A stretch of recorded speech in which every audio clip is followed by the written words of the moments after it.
Matapos makapagtapos sa kanyang quest at makakuha ng mga gantimpala, siya ay nagising sa pagkatulog at nakakuha ng malaking halaga ng experience points.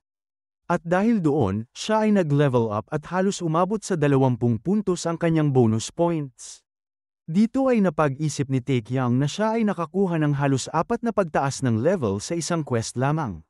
Tinawag ni Taekyang ang Fire King upang siya ay kanyang tanungin, kaagad namang napansin ng Fire King na nagising na ang bida. Habang mayroong kinukuha mula sa kanyang bag ang matanda, sinabi niya sa bida na malamang siya ay nakarecover ng mabilis dahil na din siguro sa sobrang bata pa niya. At mukhang maaari na sila ngayon agad lumipat sa susunod na hakbang ng kanilang pagsasanay. Kaagad namang tumugon si Taekyang na napakabuti raw dahil susunod na sila sa panibagong training. Ngunit kaagad niyang hiniling sa Fire King kung maaari ba munang siya ay pakawalan ng kahit ilang minuto. Sinabi rin ng bida na hindi niya maigalaw ang kanyang mga katawan, at malamang ay isinara ng matanda ang daluyan ng kanyang mga acupoints. Dagdag pa ni Taekyang na siya ay sigurado na ginagawa niya ito para sa kanyang kapakanan. Samantala patuloy sa paghuhukay ang matanda mula sa kanyang dalang bag. At dito ay kanyang kinuha ang 3 mga herbal na siyang ipapakain niya kay Taekyang. Sinasabi ng Fire King na ito raw ay ang elixirs na sinasaniban ng Yang Energy. Wika pa ng Fire King na grabe ang hirap na kanyang dinanas bago niya makuha ang mga halamang ito. Inihayag ni Jokchon na ito raw ay ang Fire Spirit Herb at Red Flower Herb at panghuli dito ay ang Crimson Fire Herb. At sa normal na sitwasyon, ang mga herbal na ito ay hindi isang elixir na may magagandang epekto. Wika pa niya na kung ang pagtaas ng enerhiya ang pag-uusapan, mas mabisa pa raw ang mga ito kaysa sa 100 taong gulang na fleece flower o snow ginseng. Kaya tinanong niya si Taekyang kung ano kaya ang dahilan kung bakit niya kinuha ang mga halamang gamot na ito. Inihayag ng Fire King na dahil ito lang ang mga bagay na maaari niyang pagkunan ng orihinal o purong scorching yang energy. Pinaliwanag ni Jokchon na kung kakainin niya lang ang kahit anong maganda, baka mas dumami pa ng lalo ang kanyang enerhiya, ngunit baka agaran din siyang mawawala ng lakas. Napag-isipan ni Taekyang na ang kakaibang matandang ito ay espesyal na pinili ang mga elixir na ito para lamang sa kanya. At ginagawa niya ang ganitong bagay para sa kanya kahit na hindi siya ang opisyal niyang disipulo. Kaya't medyo nakaramdam ng pagkaantig ng damdamin si Taekyang. Nang mapansin ng Fire King ang napakabait na mukha ni Taekyang, ay agad niyang tinanong ito kung bakit siya tinitigan ng ganito. Tumugon si Taekyang nang wala lang, sapagkat iniisip niya raw na ang Fire King ay napakamabuting tao. Subalit kilala ang Fire King na hindi gusto ang mga ganitong papuri, kaya siya ay namumula sa bida at nagpalit ng kanyang pag-uugali sa pagiging masungit. Habang nagsasalita ang bida, ay bigla tinusok ng Fire King ang acupoint ni Taekyang sa kanyang leeg. At dito ay napagtanto ni Taekyang na hindi niya magawang makapagsalita matapos gawin ito ng Fire King. Nagsalita ang Fire King na nais niyang gamitin ang elixirs na ito para buksan ang kanyang meridians. Iniisip ni Taekyang kung bakit bigla na lang inalis ng Fire King ang kanyang boses kung ang nais niya ay dagdagan ang kanyang enerhiya. Kasabay nito, piniga ng Fire King ang kanyang pisngi at pinaliwanag kay Taekyang na maganda ang kanyang pangangatawan base sa pagsusuri niya dati. Pero marami din siyang taglay na maruruming enerhiya. At habang sinusubaw ng Fire King ang mga herbal sa kanyang lalamunan, ay sinabi niya kay Taekyang na narinig niya kamakailan lang na nalulung siya sa pambabae at pag-inom. Kahit ang isang mahusay na espada ay maaaring maging mapurol kung pababayaan ng matagal. Katulad din ito sa kanyang taglay na likas na martial body, ang pagkakaroon ng maruruming enerhiya ay hindi maiiwasan. Dagdag pa ng Fire King na susunugin nila ang lahat ng kontaminadong enerhiya na hindi kayang alisin ng mga elixir at ng sarili niyang enerhiya. At ito raw ay mas magiging epektibo kaysa sa pagsegowa ng body purification sa kanya. Wika pa ng Fire King na lunukin niya raw ang lahat ng mga herbal na yon. Sa kasunod na pagkakataon, nag-alerto ang sistema na nagawa niyang konsumuhin ang Fire Spirit Herb at ang Red Flower Herb, at ang panghuli ay ang Crimson Fire Herb. Ngunit pinaalala rin ng Fire King na ang pagkonsumo ng ganitong herbal ay magdudulot rin ng kaunting pagkasakit sa kanya. Sa puntong yun, ang 3 elixir na mga herbal ay nagsisimulang maghalo sa loob ng katawan ni Taekyang. Dito ay napansin ng bida na masyadong napakainit ngayon ang nararamdaman niya sa kanyang katawan.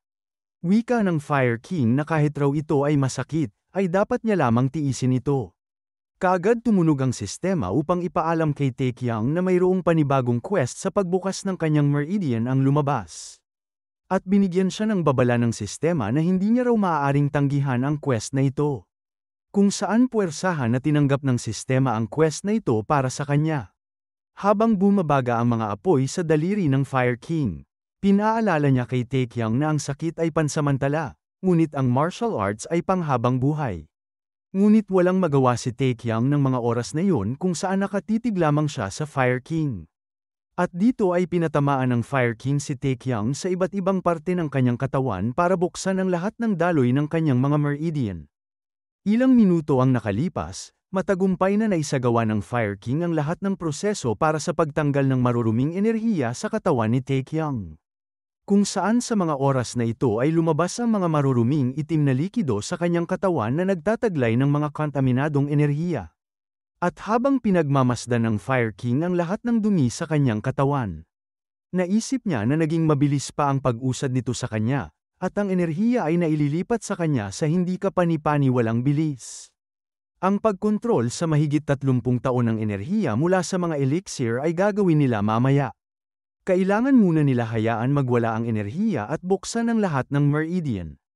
Ngunit habang pinagmamasdan niya ang mga likido na lumalabas sa katawan ni Taekyang, nagtataka siya kung ang lahat ba ng mga maruruming enerhiya ay natanggal na.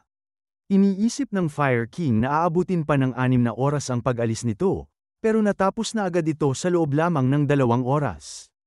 At ito ay walang duda para sa katawan ng isang natural martial body. Sa ganitong takbo, makakakuha pa siya ng 30 taon ng enerhiya kahit na matapos tanggalin ang lahat ng maduduming enerhiya. Kaagad namang pumasok sa isipan ng Fire King kung paano kaya na kung dadalhin pa nila ito sa mas mataas na level ang pagpapalago ng katawan ni Taekyang. At ito raw ay napakaposibleng gawin dahil sa natural na martial body ni Taekyang at sa tulong na rin ng kanyang gabay. Dito ay sinambit ng Fire King sa harapan ni Taekyang na sa kanyang tingin, ay maaari daw niya buksan ang conception at governor vessels ng bida. Gayunpaman, inihayag ng Fire King na mayroong tiyak na antas ng panganib sa pagsegowo nito. Malamang ay mararanasan niya ang sakit na hindi pa niya nararanasan, at maaari ring mamatay siya sa kahit isang pagkakamali. Kaya't inilahad ng Fire King na gusto niya raw na si Taekyang ang magdesisyon dito. At dito ay kanyang sinabi na kung nais niyang magtiwala sa kanya at ipaobey ang lahat sa kanya, ay kumurap lamang siya ng 2 beses sa kanyang mga mata. Kung saan si Taekyang ay 2 beses na kinurap ang kanyang mga mata. Tumugon naman ang Fire King sa kanyang isip na nagawang magdesisyon kaagad ni Taekyang nang walang pag-aalinlangan. Kaya't napagtanto niya na labis na nagtitiwala ang bida sa kanya. Sa puntong yun, umaapoy at bumabaga ang katawan ng Fire King na nagsasabi sa bida na simulan na nila ngayon ang pagsegowa ng pagpapabuti sa kanyang katawan. Pagkatapos, tumunog ang sistema at pinaalam sa bida na ang mga pagbabago ay ginawa sa una niyang misyon. At dito ay lumitaw ang misyon ng Conception at Governor Vessels. At dahil na-update ang impormasyon, ang hirap at mga gantimpala ay babaguhin din. Nang makita ni Taekyang na nagpalit ang kanyang quest, siya ay labis na napamura sa kanyang isip. Wika pa niya na 1 beses lang naman siya raw kumurap ng kanyang mga mata para tumanggi sa nais ng Fire King. Ngunit sa puntong iyon ay papalapit na ang mga umaapoy na palad ng Fire King. Sa pagkakataong ito, inilapat ng Fire King ang kanyang 2 mga palad sa dibdib ni Taekyang. Kung saan ang kanyang enerhiya mula sa kanyang ilalim ng katawan ay nagsisimulang dumaloy patungo sa itaas. At habang binubuksan ng Fire King ang kanyang conception vessels, napagtanto ni Taekyang na puwersahang binubuksan ito ng Fire King. Sa sandaling ito, nagsimulang magwala at umapoy ng labis ang mga nakatagong enerhiya sa katawan ni Taekyang. Kung saan unting-unti nawawala siya sa kanyang katangian at pag-iisip ang bida dahil sa tindi ng puwersang taglay ng sumasabog na mga elixirs at yang energy sa kanyang katawan. At habang patuloy na dinaramdam ng bida ang sakit at pighati sa kanyang katawan, siya ay nahulog sa isang madilim na alaala, kung saan nagtataka si Taekyang kung saang lugar ito. At dito ay kanyang napansin ng isang sanggol na umiiyak. Tinatanong ng bida kung sino ang batang ito at bakit siya umiiyak. Nang lumingon ang sanggol sa harap ni Taekyang, tinawag siya nitong daddy at nagtanong kung hindi pa ba siya lalabas. Ngunit kaagad niyang napansin ang boses ng Fire King kung saan siya ay ginigising nito mula sa kanyang panaginip. Wika pa ng Fire King na siya raw ay magpakatatag. Dahil kung hindi niya tiisin ang sakit na ito, ay sigurado na ang tanging naghihintay sa kanya ay ang kamatayan, kaya't nagising ang bida mula sa kanyang panaginip. At dito ay buong tapang na hinarap ni Taekyang ang sakit na kanyang nararamdaman. Habang isinasagawa ito ng Fire King, sinabi ni Taekyang sa kanyang isip na hindi siya mamamatay sa ganitong kahihiyan. Wika pa niya na nakayanan na niyang makaligtas sa maraming mahihirap na laban. At hindi niya sinasabi na madali ito para sa kanya, pero sa kahit anong paraan, ay hindi niya hahayaang mamamatay siya ng ganito. Sa puntong yun, bumalik si Taekyang sa kanyang konsentrasyon sa pagpapalaganap ng kanyang chi. Kung saan nagsimula itong gumalaw mula sa kanyang katawan patungo sa tatlong naghahalong elixir na pinasok ng matanda sa kanya. At dito ay sabay na nagsanib puwersa ang tatlong elixir at ang chi energy ni Taekyang sa loob ng kanyang katawan at sabay na tumutungo ito papunta sa daluyan ng kanyang conception vessels. Sa puntong yun, nagsimulang dumaloy ang mga nagbabagang enerhiya na nagtipon-tipon sa katawan ni Taekyang para buksan ang matagal nang nakasaradong conception vessels ng bida. Dito ay nararamdaman ng bida at ng Fire King ang matinding sakit at puwersang dumadaloy sa katawan ni Taekyang. Sa puntong yun, matagumpay na nabuksan ni Taekyang ang nakasaradong parte ng kanyang katawan. At dito ay nag-alerto ang sistema na ang conception vessel niya ay matagumpay na nagbukas. At ang pagdaloy ng kanyang enerhiya ay malayang makakadaloy sa kanyang katawan. Inihayag rin na ang bilis ng pagdaloy at pag-iipon ng enerhiya ay mabilis na tumaas. Dito ay kanyang nakamit ang tagumpay sa pagbubukas ng kanyang conception vessel. At ilang mga pabuya rin ang kanyang natanggap sa oras na ito. Matapos nito, naisip ni Taekyang na ang mundo na kanyang ginagalawan ay nagmukhang kakaiba, at ang lahat ng kanyang alam ay tila isang maliit na bahagi lamang. Wika pa niya na kinaya niyang tiisin ang sakit para makamit ang ganitong pag-unlad. Ilang sandali, hinawakan siya ng Fire King sa kanyang balikat, at dito ay sinabi ng Fire King na napakagaling ng kanyang ginawa. Wika pa niya na napakahusay ng kanyang pagtitiis ng sakit. Samantala, masayang nakatitig si Taekyang sa Fire King at napagtanto na labis niyang pinagod ang sarili niya ng ganito para lamang matulungan siya nito. Wika pa ng bida sa kanyang isip na hindi niya alam kung paano niya mapapalitan ang lahat ng tulong na ginawa niya sa kanya. At kahit pagod na ang Fire King, masaya niyang sinambit kay Taekyang na sa ganitong paraan rin ay magiging posible ring buksan ang kanyang governor vessel. Matapos niyang sabihin ito, nagulat ang bida dahil hindi pa pala tapos ang pagsasagawa nito sa kanyang katawan. Kaya't napamura si Taekyang sa kanyang isip na gagawin na naman nila ulit ang bagay na ito. Wika pa ni Taekyang na ayaw na niyang gawin ito, kung saan sinasabi niya sa kanyang isip na kailangan na nilang magpahinga muna bago magpatuloy dito. Kaya't sinubukang kumurap ni Taekyang ng isang beses para tumanggi sa Fire King. Ngunit ang kanyang mata ay tila wala sa kanyang kontrol at 3 beses itong kumurap sa Fire King. Dahil dito, natuwa ang Fire King dahil mukhang ganado si Taekyang na magpatuloy kaagad, wika pa niya na plano na niya sanang magpahinga ng sandali bago magpatuloy. Kaya't napagdesisyonan niya na magsimula na sila dahil inakala niya na nasasabik na si Taekyang na magsimula sila kaagad. Kaya't sinabi ng Fire King na magpatuloy sila sa kanilang mabilis na progreso para mabuksan na rin ang kanyang governor vessel. Subalit wala magawa si Taekyang para pigilan ang Fire King sa gusto niyang gawin dahil sinarado nito ang kanyang boses. Matapos nito, matagumpay na nagawa nila buksan ang kanyang governor vessels. Ngunit halos humiwalay rin ang kaluluwa ni Taekyang sa kanyang katawan dahil sa sobrang pagod at sakit. Samantala ang Fire King ay sobrang pagod rin sa kanilang ginawa. Kaagad namang nag-alerto ang sistema upang ipaalam kay Taekyang na matagumpay na nabuksan ang kanyang governor vessel at nagawang tapusin ang kanyang misyon para dito. Ipinaalam rin kay Taekyang na nagkaroon siya ng isang bihirang tagumpay at nakakuha ng mga sumusunod na gantimpala. Labis namang ikinapagod ng Fire King ang lahat ng proseso na kanyang ginawa kay Taekyang. Iniisip niya noong una na halos isisi niya sa kalangitan ang pagbigay ng natural na martial body sa isang bata na katulad ni Taekyang. Ngunit tila mas lalong naging kamangha-mangha ang batang ito habang tumatagal. Wika pa niya sa kanyang sarili na hindi siya makapaniwala na nagawa ng batang ito na tiisin ang napakatinding sakit, at hindi lang yon, dahil nagawa niya ito ng 2 beses na magkasunod. At habang pinagmamasdan ng Fire King ang nanginginig niyang kamay, naisip rin niya na mayroon si Taekyang ng pag-iisip na kasing lakas ng kanyang katawan. Kaagad niyang hinawakan ang kanyang nanginginig na mga kamay at sinarado ito, wika pa niya na hindi pa ito ang kanyang oras, kaya at humihingi siya ng pahintulot sa kanyang katawan na sana'y makakayanan pa niya ito ng ilang taon pa. Matapos ang maraming gabi ng pagtulog, nagising si Taekyang sa isang napakaliwanag na buwan. Iniisip niya sa gabing yun na napakakakaibang isipin na makakita siya ng buwan na kasing liwanag nito. At ang tanawin na kanyang nakikita ay pakiramdam niya ay naiiba na ngayon. Hindi lang yun, nararamdaman rin niya ang masaganang enerhiya sa hangin. Iniisip rin ni Taekyang na parang nakatulog lang siya ng ilang sandali. Kaya nagsalita si Taekyang na dahil na rin siguro ito sa conception at governor vessels. Mula sa katabing kwarto, narinig ng Fire King na nagsalita si Taekyang, kaya't sinambit ng Fire King na mukhang gising na raw siya ngayon. Kaagad na tinawag siya ni Taekyang bilang lolo na tinutugunan naman ng Fire King kung ano ang kanyang kinakailangan. Tumugon si Taekyang na kay laki ng kanyang pinagbago, dahil mukhang tumanda siya ng lalo. Ikinagalit ito ng Fire King ang kanyang sinabi kung saan umaapoy ito mula sa kabilang kwarto. Pero agarang inihayag ni Taekyang ang kanyang ibig sabihin, na siya raw ay mas malakas pa kaysa kahit sino na naging kilala niya.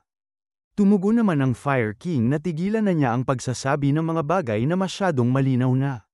Tinanong ng Fire King kung kamusta ang kanyang pakiramdam ngayon, sumagot ang bida na napakaganda ngayon ang kanyang pakiramdam. Nagsalita ang Fire King na hindi naman ito mahirap para sa kanya, pero hindi rin ito isang bagay na basta-basta magagawa ng kahit sino. Kaagad na tumayo si Taekyang para lapitan ang Fire King. Nang siya ay makalapit, tinutokso siya ng pagmumukha ni Taekyang kaya't nainis ito sa bida at naghayag na ito raw ay totoo. Iniisip ni Taekyang na kahit siya ay sobrang malakas, nakakasorpresa raw na madali lang basahin ang Fire King.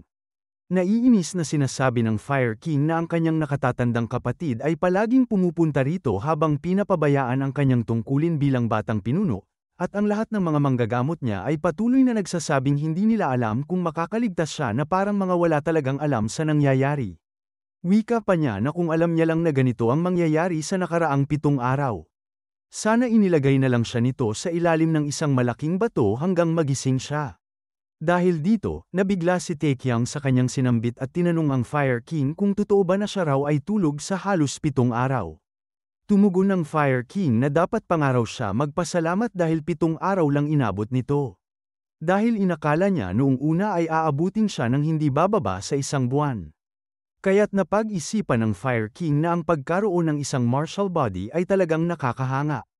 Samantala nagtataka na tinanong ni Taekyang ang Fire King na kung hindi naman siguro isang uri ito ng side effect sa kanya. Hindi naman nagustuhan ng Fire King ang tono ng pananalita ni Taekyang. Wika pa niya na ang dami niyang hirap na pinagdaanan para buksan ang mga conception at governor vessels niya, tapos ito lang ang kanyang sasabihin sa kanya. Habang tumatayo ang Fire King sa kanyang galit, pinaalala sa kanya ni Taekyang ang kanyang unang sinabi na ang pagsegowa nito ay sobrang napakadali lamang sa kanya. Kaya't agarang bumalik sa pagkaupo ang Fire King at sinermonan sa harapan si Taekyang. Wika niya na kahit sa pagdumi ay kailangan linisin ang sarili. At ganun din sa katawan niya na halos natanggal na ang lahat ng naipong maruming enerhiya. Kaya pinagsabihan niya ang bida na kailangan niyang maglaan ng oras para masanay siya sa bago niyang katawan. Iniisip ni Taekyang na parang proseso ito para pagandahin ang katawan ng isang tao. Nakakatawa ring marinig na may mga namatay dahil sa pagtatangka nilang buksan ang kanilang conception at governor vessels, at siya mismo ay nahimatay sa sobrang pagod dulot ng mental fatigue mula sa pag-level up. Pero hindi pa rin siya makapaniwala na nawalan siya ng malay sa loob ng 1 buong linggo. Habang abala si Taekyang sa pagpapasaya sa Fire King, galit na inihayag ng Fire King na ang lalaking kanyang kausap kamakailan na si Yu Bulgon ay naparito ngayon papunta dito para kausapin siya. Ilang sandali, dumating ang lalaki kasama ang batang pinuno na si Wai Qiang, kung saan siya ay nag-aalala sa kanyang kapatid na si Taekyang. Matapos ang lahat, umupo sina Wai Qiang at ang lalaki kasama sina Taekyang at ang Fire King para iulat sa kanila na ang pamilya nila ay imbitado para sa isang dakilang celestial banquet na magaganap. Wika pa ng lalaki na ito ay isang pagtitipon kung saan ang mga martial artists mula sa iba't ibang panig ng mundo ay nagkakasama at nagsasanib puwersa upang maghangad ng kahusayan sa martial arts. Dagdag pa niya na ginaganap ito tuwing 2 hanggang 3 taon, at sa pagkakataong ito, gaganapin ito sa lugar ng Henan. Binara naman ng Fire King ang lalaki at sinambit na isa lang itong lugar para sa pagbuo ng koneksyon sa mga may kapangyarihan at para magsabi ng mga bagay na nagpapasaya sa kanilang sarili. Dagdag pa ng Fire King na ganito rin ang nangyari 40 taon na ang nakalipas. Sinabi rin niya na hindi siya makapaniwala na naglaban-laban sila para sa kapangyarihan, sapagkat hindi pa naman matagal mula nang pinalayas nila ang demonic cult. Nagtanong si Taekyang sa Fire King kung bakit pa siya sumali sa pagsalo-salo na yun kung hindi niya naman gusto ang mga lugar na may maraming tao. Tumugon ang Fire King na mayroong isang tao na humiling sa kanya na dumalo sa pagsasalo na yun. Iniisip ni Taekyang na hindi siya yung tipo ng tao na basta nalang pupunta dahil may humiling sa kanya. Sinambit ng Fire King na ang taong yun ay ang martial god. Siya ang lumikha ng dakilang celestial banquet at siya rin ang nag-anyaya sa kanya na makilahok dito. Iyon rin ang una at huling pagkakataon na ang 1 God 3 Saints at 10 Kings ay nagtipon sa isang lugar. Matapos ang pagpapahayag, tinanong ng Fire King sa lalaki kung kamusta na ang taong yun. Sumagot ang lalaki na ang taong yun ay hindi na nagpapakita ng matagal na panahon ngayon. Wika pa niya na meron din silang mga negatibong usap-usapan na narinig mula sa kanya. Pero tinugunan ito ng Fire King na kung iniisip ba niya na ang martial god ay mamamatay lamang ng ganoon. Wika pa ng Fire King na ang dami-dami nilang mga hangal na katulad niya na punong-puno ng kalokohan ang utak. Napahiya naman ng bahagya ang lalaki dahil sa mga sinambit ng Fire King. Sa puntong yun tinanong niya sina Taekyang kung ano na ngayon ang kanilang desisyon. Pinaalala niya sa kanila na kahit na ito ay isang salo-salo para sa mga may kapangyarihan, isang katotohanan na ang mga martial artist mula sa iba't ibang panig ng mundo ay nagtitipon doon. At ang bawat isa ay may kalayaang ipakita ang kanilang kakayahan, sapagkat hindi naman alintana ang kanilang mga katayuan. Sinambit ni Taekyang sa Fire King na hindi rin siya sigurado dahil ang tanging ninanais niya lamang ay maging mas malakas. Kaagad namang nagulat ang Fire King sa sinagot ni Taekyang. Kung saan ang lalaki ay nagagalak na nagtanong sa bida kung ibig ba niyang ipahiwatig na siya ay dadalo sa dakilang celestial banquet. Sumagot si Taekyang na wala siyang pakialam kung saan siya kailangang pumunta, basta't makakamit niya lang na siya ay maging mas malakas kaysa sa kasalukuyan niyang sarili. Napansin naman ni Taekyang na nagsasalita ang Fire King at sinabi sa bida na siya raw ay bata pa at mayroon na ring taglay na sapat na lakas. Sinabi niya na kung dadalo siya sa dakilang celestial banquet, makakamtan niya ang yaman at kasikatan habang nagpapakilala siya sa Mirim. Kaya tinanong niya si Taekyang kung ito ba ang kanyang ninanais. Habang nag-iisip sa kanyang pahayag, tinanong ni Taekyang ang Fire King kung importante ba ang yaman at ang kasikatan. Ilang sandali, natapos ang kanilang mga pag-uusap, kung saan si Taekyang ay nakahiga na sa kanyang kama. Dito ay kanyang iniisip noong siya ay isang F-rank na hunter, ang pangarap niya lamang noon ay maging E-rank na hunter. Nang unang pumasok siya sa Mirim, ang layunin niya lang ay maging isang mas malakas kaysa kay Mujin. Pero habang lumilipas ang panahon, naging sapat na ang lakas niya upang protektahan ang kanyang buhay at ang buhay ng mga mahalaga sa kanya. Nagtanong din siya sa kanyang sarili kung bakit hindi niya tinitigil ang pag-eensayo at bakit patuloy siyang nagsasanay sa martial arts. At noong nakaraang panahon, natagpuan niya ang sagot. Naunawaan niya kung gaano kasaya at nakakatuwa ang maging mas malakas. At mayroon na siya ngayong tao na makakatulong sa kanya na maging mas malakas na nasa kanyang tabi lamang, kaya't wala na siya dapat ipag-alala tungkol sa dakilang celestial banquet. At noong oras ng kanilang pag-uusap kanina, ay tumayo ang Fire King para umalis sa kanyang inuupuan, at dito ay kanyang inihayag sa bida na siya ay pumunta at hanapin siya nito sa kanyang tahanan kapag sumikat na ang araw. Dito ay masayang iniisip ni Taekyang na hindi na niyang magawang makapaghintay ng umaga. At napansin rin ng bida na meron pa siyang 6 na oras bago sumikat ang araw. Wika pa niya na mukhang magiging mahaba ang gabi niya ngayon. Kaya't napag-isipan ni Taekyang na mag-log out muna sa Mirim. Pagkatapos niyang mag-log out, bumalik si Taekyang sa totoong mundo at nakahiga sa kanyang sofa bed. Dito ay kanyang naamoy ang napakabangong pagkain. Kaagad binuksan niya ang kanyang mga mata at doon ay mabilis niyang nilapitan ang kanyang paboritong pagkain na ramyun. Mabilis na kinain ni Taekyang ang nakahandang pagkain sa kanyang mesa at napapamura sa sobrang sarap ng pagkain. Wika pa ni Taekyang na ang ganda ng pagkaluto nito at ang seasoning na nilagay sa pagkain ito ay sobrang masarap. Kaagad na mayroong iniabot na kimchi si Jinho sa kanyang mesa at sinambit na mayroon din raw siyang nilagay na itlog sa loob. Habang abala si Taekyang at tila hindi pa niya napapansin na narito pala si Jinho sa kanyang bagong bahay. Nagtanong si Jinho kung gusto pa ba niya ng kanin, na tinugunan naman ni Taekyang ng oo. Kaagad na kumuha ng isang bowl ng kanin si Jinho at naghayag na mukhang talagang malalim ang tulog niya. Sinabi rin niya na sinubukan niya sanang gisingin si Taekyang sa pamamagitan ng pag-alog ng kanyang katawan. Pero mukhang ayaw niyang magising mula dito. Samantala, nahimasmasan si Taekyang mula sa bagong gising at kaagad napansin ang presensya ni Jinho sa kanyang bahay. Kaya't galit niyang minura ito at tinanong kung bakit siya nandito sa kanyang bahay.